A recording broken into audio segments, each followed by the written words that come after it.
Hello, little friends. Today we are painting and drawing a Halloween ghost with pumpkin.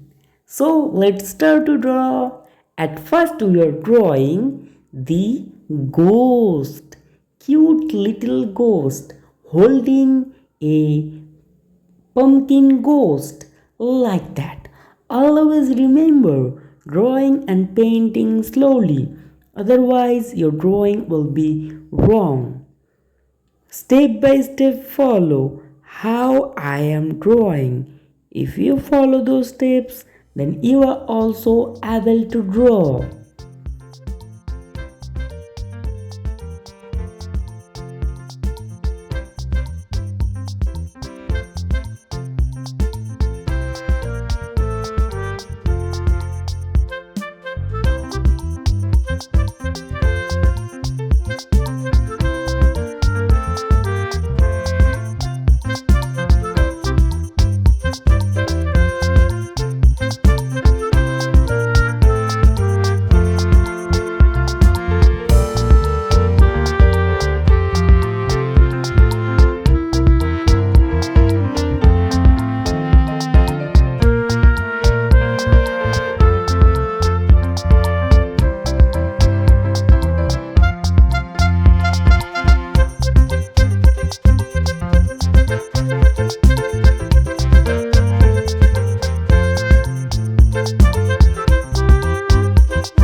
Thank you, little friends. Bye bye.